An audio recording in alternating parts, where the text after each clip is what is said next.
नमस्कार। संस्कृति समीक्षार यही अध्याय को आपन को स्वागत जनाऊँगी। मु मानस रथ। ब्रिटिश शासन विरोध में कांग्रेस चलैथिला आंदोलन, साइमन कमिशन को करिथिला विरोध, किंतु ओडिशार कनिका राजा साइमन को देइथिले भव्य संबर्धना। कांग्रेस प्रथम गोलटेबुल बैठक को करिथिला बॉयकट, किंतु बैठक में जोग देइथिले ओडिशार पारଳାଖେମୁଣ୍ଡି राजा। कांग्रेस निष्पत्ति विरोध में बारंबार कौन पे जाउथिले ओडिया नेता माने, कौन थिला उद्देश्य, या द्वारा ओडिशार कौन लाभ हैला, आसंतु करिबा समीक्षा।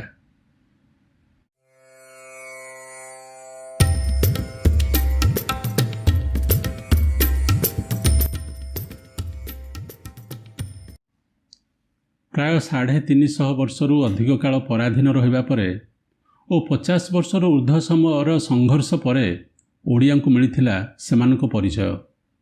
ओडिशा तार स्वाधीनता हराइथिला 1568 मसीह। सेतेबेले ओडिशार स्वाधीन राजा थिले मुकुंद देव। बंगलार सुल्तान आक्रमण करथिले ओडिशा उपरे। कलापाहाड़ थिला बंगलार सुल्तान सुलेमान करानी सेनापति। कलापाहाड़ ओडिशा आसी मुकुंद देव को परास्त करथिला और पुरी रे ध्वंसलीला रचाइथिला। युद्ध रे मुकुंद देव पराजित होई मृत्युवरण करथिले। एहा परे ओडिशा शासन बंगलार सुल्तान को हाथ को चली जाइथिला। British east India company Madras और बेंगल में शिल्प वाणिज्य केंद्र प्रतिष्ठा करी नील, अफिम, चा, मसला, सिल्क, कटन इत्यादि व्यवसाय करुथिला। खाली सेतिक नुहे, सेठारे निजर दुर्ग गढ़िबा सह युद्ध करने को फौज मध्य रखिथिला। बेंगल और माड्रास मध्य सड़क पथरे जीवाआसिया करने को ओडिशा थिला बाट। तेणु ओडिशा को निज अधीन को नेबा पई कंपनी सुजोग खोजुथिला। परे मोगल और मराठा मान को युद्ध में परास्त करी ओडिशा को दखल करनेला और भिन्न भिन्न प्रदेश रे रखी शासन करथिला। 18 फेब्रुआरी 1858 मसीह ब्रिटिश पार्लियामेंट रे गवर्नमेंट ऑफ इंडिया एक्ट गृहीत हैला। एही आईन बल रे भारतर शासन क्षमता ईस्ट इंडिया कंपनी ठारू ब्रिटिश सरकार पाखक चली जाइथिला। सेतेबेले ओडिशार दक्षिणांचल गंजाम और कोरापुट माड्रास प्रोविंस रे थिला। पुरी, कटक, बालेश्वर प्रभृति उपकूल अंचल बेंगल प्रोविंस रे थिला। मध्यम और पश्चिम ओडिशा सेंट्रल प्रोविंस अधीन रे रखा जाइथिला। ओडिया लोक माने सेमानक हारी गुहारी जणाइबाकू प्रोविंस गुड़िकर राजधानी यथा माड्रास, कलिकता किंबा नागपुर जाई कहिबा सहज होउनथिला। तेणु सेमाने अवहेलित होउथिले। भाग भाग होई रहिथिबारु सबु प्रोविंस गुड़िकरे ओडिया माने संख्यालघु भाव में रहिथिले। सेमानको दुख सुख प्रति कौनसी प्रादेशिक सरकार दृष्टि देउनथिले। बंगला, तेलुगु और हिंदी भाषार चापरे ओडिया तार सत्ता हराइबाकू बसथिला। 1866 मसीह नौक दुर्भिक्ष पड़िथिला। एथिरे बहु धन जीवन हानि घटिथिला। प्राय 1/3 ओडिया खाइबा को न पाई मृत्यु मुखरे पड़िथिले। प्रादेशिक सरकार माने दुर्गत ओडिया मानकू ठीक भावे सहायता मध्य करि पारि नथिले। एही घटना विश्वव्यापी आलोड़न सृष्टि करथिला। ब्रिटिश सरकार को मन को दोहलाई देथिला एवं ओडिया मानक प्रति संवेदनशील होबाकू बाध्य करथिला। एमती एक समय 1875 मसीह बालेश्वर राजा श्यामानंद दे बहादुर और कटक ठारे उत्कल सभा पक्षरु 1885 मसीह ब्रिटिश सरकार को एक स्मारक पत्र दे ओडिया पई एक नूतन प्रदेश गठन करने को दाबी कले। भाषागत समस्या जोगु सेंट्रल प्रोविंस रो ऑफिसर माने संबलपुर अंचल को बदली हो जावाक राजी होउनथिले। तेणु 1896 मसीहा जानुआरी रु सेंट्रल प्रोविंस सरकार हिंदी को सरकारी भाषा करदेले। एइथिपई संबलपुर और यार आखपाख अंचल लोक माने सरकार को विरोध करने आरंभ कले। अन्य दुईटी जाक प्रोविंस रे रहुथिबा ओडिया माने मध्य ओडिया को अलगा प्रोविंस करबा पई दाबी करबा आरंभ कर दैथिले। तीनिटी जाक प्रोविंस रु ओडिया लोक माने सेमानक प्रादेशिक सरकार रो अवहेला विरुद्ध रे स्वर उत्तोलन करबा देखि ब्रिटिश सरकार सेतेबेले उत्कल सभार नेता मधुसूदन दास को ए संपर्क आलोचना पई डाकिथिला। मधुसूदन दास 1900 मसीह सिमला जाई भाइसराय लॉर्ड कर्जन सह आलोचना करी ओडिया मानक दाबी को उपस्थापन करथिले। 1902 मसीह ବାଲେଶ୍ୱରର ତତ୍କାଳୀନ ରାଜା ବୈକୁଣ୍ଠନାଥ ଦେ ବାହାଦୁର ମଧ୍ୟ ବ୍ରିଟିଶ ସରକାରଙ୍କୁ ଏକ ସ୍ମାରକପତ୍ର ଦେଇ ଓଡ଼ିଆଙ୍କ ପାଇଁ ଏକ ନୂଆ ପ୍ରଦେଶ ଗଠନ କରିବାକୁ ଦାବି କଲେ। ଓଡ଼ିଆମାନଙ୍କ ଦାବି ସରକାରଙ୍କୁ ଜଣାଇବା ଏବଂ ବୁଝାମଣା ପାଇଁ ମଧୁବାବୁ ଓ ଗୌରୀଶଙ୍କର ରାୟ ଉତ୍କଳ ସଭା ଗଠନ କରିଥିଲେ। ପରେ ଉତ୍କଳ ସଭାକୁ ଭାଙ୍ଗି ଦେଇ 3ଟି ଯାକ ପ୍ରୋଭିନ୍ସରୁ 62 ଜଣ ଓଡ଼ିଆ ନେତାଙ୍କୁ ନେଇ 1903 ମସିହାରେ ଉତ୍କଳ ସମ୍ମିଳନୀ ଗଠନ କରାଗଲା। ଓଡ଼ିଆ କହୁଥିବା ଅଞ୍ଚଳକୁ ନେଇ ଏକ ସ୍ୱତନ୍ତ୍ର ପ୍ରଦେଶ ଗଠନ କରିବା ପାଇଁ ଉତ୍କଳ ସମ୍ମିଳନୀ ପକ୍ଷରୁ ଦାବି କଲେ। କିନ୍ତୁ ବ୍ରିଟିଶ ସରକାର ଏ ଦାବିକୁ ମାନିବାକୁ ପ୍ରସ୍ତୁତ ନଥିଲା। ତେଣୁ କେବଳ ଭାଷାଗତ ସମସ୍ୟାର ସମାଧାନ ପାଇଁ ଲର୍ଡ଼ କର୍ଜନ ସେଣ୍ଟ୍ରାଲ ପ୍ରୋଭିନ୍ସ ସରକାରଙ୍କୁ ତଦନ୍ତ ନିର୍ଦ୍ଦେଶ ଦେଇ ସମୟ ଟାଳି ଚାଲିଲେ। ସେ ଯାହା ହେଉ ତଦନ୍ତ ହେଲା ଆଉ ରିପୋର୍ଟ ଆସିଲା ଓଡ଼ିଆଙ୍କ ସପକ୍ଷରେ। ଓଡ଼ିଶାବାସୀ ଏକ ସଙ୍ଗେ ସ୍ୱାଧୀନତା ଆନ୍ଦୋଳନ ଓ ସ୍ୱତନ୍ତ୍ର ଓଡ଼ିଶା ପ୍ରଦେଶ ଗଠନ ପାଇଁ ଆନ୍ଦୋଳନ ଚଳାଇଥିଲେ। ଏପଟେ ଦେଶବ୍ୟାପୀ ସ୍ୱାଧୀନତା ଆନ୍ଦୋଳନ ତେଜୁଥିବା ବେଳେ ଓଡ଼ିଆ ଏକ ସ୍ୱତନ୍ତ୍ର ପ୍ରଦେଶ ପାଇଁ ଆନ୍ଦୋଳନ ବ୍ରିଟିଶ ସରକାର ପାଇଁ ମୁଣ୍ଡବ୍ୟଥାର କାରଣ ପାଲଟିଥିଲା। ତେଣୁ ସମ୍ବଲପୁର ଅଞ୍ଚଳର ଲୋକଙ୍କୁ ସନ୍ତୁଷ୍ଟ କରି ସେଠାରେ ସୃଷ୍ଟି ହୋଇଥିବା ଆନ୍ଦୋଳନକୁ ଦବେଇ ଦେବା ପାଇଁ 1905 ମସିହାରେ ପୁଣି ସମ୍ବଲପୁର ଅଞ୍ଚଳରେ ଓଡ଼ିଆକୁ ସରକାରୀ ଭାଷା ଭାବେ ପ୍ରଚଳନ କଲେ।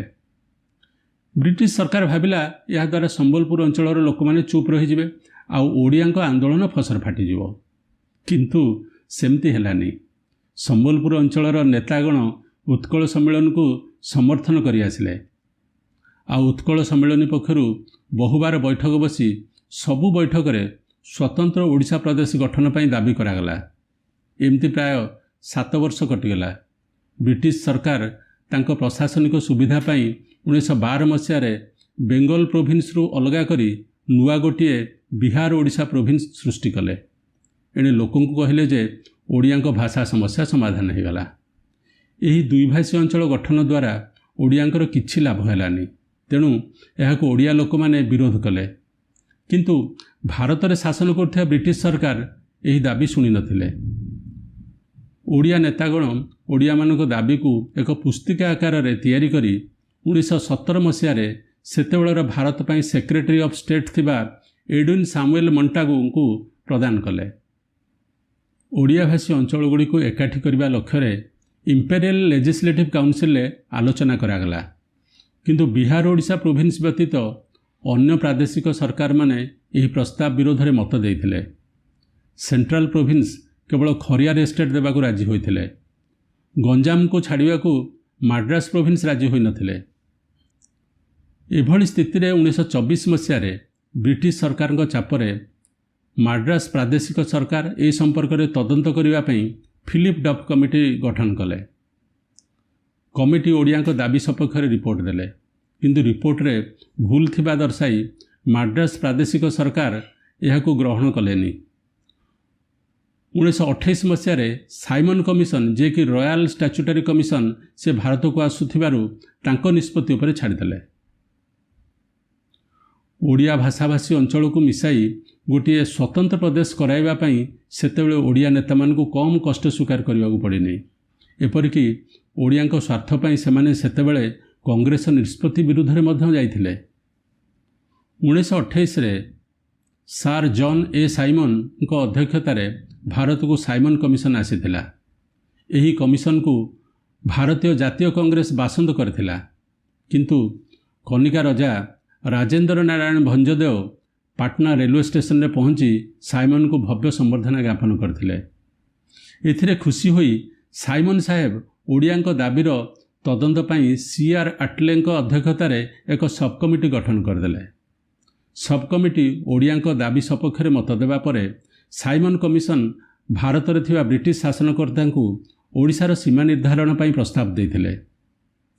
ଏସବୁ ସତ୍ତ୍ୱେ ଓଡ଼ିଆ ଭାଷା କହୁଥିବା ଅଞ୍ଚଳକୁ ଏକାଠି କରିବା ଏତେ ସହଜ ନଥିଲା। ଏଥିପାଇଁ Madras province, central province, Bengal province ଏବଂ ବିହାର ଓଡ଼ିଶା ପ୍ରୋଭିନ୍ସର କାଉନସିଲ ଗୁଡ଼ିକରେ ପ୍ରସ୍ତାବମାନ ଗୃହୀତ ହେବା ଦରକାର ଥିଲା। ଏହି କାମକୁ ସଫଳ କରିବାକୁ ଉତ୍କଳ ସମ୍ମିଳନୀର ଯୁବଗୋଷ୍ଠୀମାନେ ଆଗେଇ ଆସିଲେ। କଂଗ୍ରେସର ବିରୋଧ ସତ୍ତ୍ୱେ 1930 ମସିହାରେ ପାରଲାଖେମୁଣ୍ଡି ରଜା କୃଷ୍ଣଚନ୍ଦ୍ର ଗଜପତି ଲଣ୍ଡନଠାରେ ପ୍ରଥମ ଗୋଲଟେବୁଲ ବୈଠକରେ ଯୋଗ ଦେଇ ଏକ ପ୍ରଭାବଶାଳୀ ଭାଷଣ ମାଧ୍ୟମରେ ଓଡ଼ିଆଙ୍କ ଦାବିକୁ ଉପସ୍ଥାପନ କରିଥିଲେ ଏବଂ ଓଡ଼ିଆମାନଙ୍କ ପାଇଁ ଏକ ସ୍ୱତନ୍ତ୍ର ପ୍ରଦେଶ ଗଠନ କରିବାକୁ ଦାବି କରି ବ୍ରିଟିଶ ସରକାରଙ୍କୁ ଏକ ସ୍ମାରକପତ୍ର ପ୍ରଦାନ କରିଥିଲେ। ସେତେବେଳକୁ ପରିସ୍ଥିତି ପୁଣି ବଦଳି ଯାଇଥିଲା। ମାଡ୍ରାସ ସରକାର ପାରଲାଖେମୁଣ୍ଡି ଓ ଜୟପୁର ଛାଡ଼ିବାକୁ ରାଜି ହୋଇନଥିଲେ। ସେଣ୍ଟ୍ରାଲ ପ୍ରୋଭିନ୍ସ ସରକାର ଖରିଆର ଅଞ୍ଚଳ ଦେବାକୁ ରାଜି ହୋଇନଥିଲେ। ଖଲିକୋଟ ଓ ପାରଳା ରାଜା ଓ ଅନ୍ୟମାନେ ସେକ୍ରେଟାରୀ ଅଫ୍ ଇଣ୍ଡିଆ ସାମୁଏଲ ହୋରେଙ୍କୁ ସାକ୍ଷାତ କରି ସୀମା ପ୍ରସଙ୍ଗରେ ପୁଣି ଥରେ ବିଚାର କରିବା ପାଇଁ ଦାବି ଜଣାଇଥିଲେ। ତୃତୀୟ ଗୋଲଟେବୁଲ ବୈଠକ ପରେ 18 ମାର୍ଚ୍ଚ 1933ରେ ଭାରତ ସରକାରଙ୍କ ଗୃହ ବିଭାଗ ଏକ ଶ୍ୱେତପତ୍ର ପ୍ରକାଶ କରି ନୂଆ ପ୍ରଦେଶ ଗଠନ ସମ୍ପର୍କରେ ଉଲ୍ଲେଖ କରିଥିଲେ। ନୂଆ ପ୍ରଦେଶରେ ପାରଲାଖେମୁଣ୍ଡି ଓ ଜୟପୁର ନଥିଲା। ପରେ ଉତ୍କଳ ସମ୍ମିଳନୀର ଦାବିକୁ ଗ୍ରହଣ କରି ଜଏଣ୍ଟ ସିଲେକ୍ଟ କମିଟିଙ୍କ ସୁପାରିଶ ଆଧାରରେ ଗଭର୍ଣ୍ଣମେଣ୍ଟ ଅଫ୍ ଇଣ୍ଡିଆ ଆକ୍ଟ 1935 ପାରିତ ହୋଇଥିଲା। 1936 ମସିହା ଏପ୍ରିଲ 1ରେ ସ୍ୱତନ୍ତ୍ର ଓଡ଼ିଶା ପ୍ରଦେଶ ଜନ୍ମ ନେଲା ଓ ଏହାର ପ୍ରଥମ ଗଭର୍ଣ୍ଣର ଭାବେ ସାର୍ ଜନ୍ ଅଷ୍ଟିନ୍ ହବକ୍ ଶପଥ ନେଲେ। ସ୍ୱତନ୍ତ୍ର ଓଡ଼ିଶା ପ୍ରଦେଶର ପ୍ରଥମ ପ୍ରଧାନମନ୍ତ୍ରୀ ଭାବେ 1937 ମସିହା ଅପ୍ରେଲ 1ରେ ପାରଲାଖେମୁଣ୍ଡି ରାଜା କୃଷ୍ଣଚନ୍ଦ୍ର ଗଜପତି ନାରାୟଣ ଦେଓ ଶପଥ ଗ୍ରହଣ କରିଥିଲେ। ଏପ୍ରିଲ 1ରେ ସ୍ୱତନ୍ତ୍ର ଓଡ଼ିଶା ପ୍ରଦେଶ ଜନ୍ମ ନେଇଥିବାରୁ ସେହି ଦିନଟିକୁ ଓଡ଼ିଶା ପ୍ରଦେଶର ଜନ୍ମଦିନ ଉତ୍କଳ ଦିବସ ରୂପେ ପାଳନ କରାଯାଉଛି। ସ୍ୱତନ୍ତ୍ର ଓଡ଼ିଶା ପ୍ରଦେଶ ଗଠନ ସମ୍ପର୍କରେ ଏହି ଭିଡ଼ିଓଟି ଆପଣଙ୍କୁ ଭଲ ଲାଗିଥିଲେ ଭିଡ଼ିଓଟିକୁ ସେୟାର କରନ୍ତୁ ଓ ଆମ ଚ୍ୟାନେଲକୁ ସବସ୍କ୍ରାଇବ୍ କରନ୍ତୁ। ଧନ୍ୟବାଦ।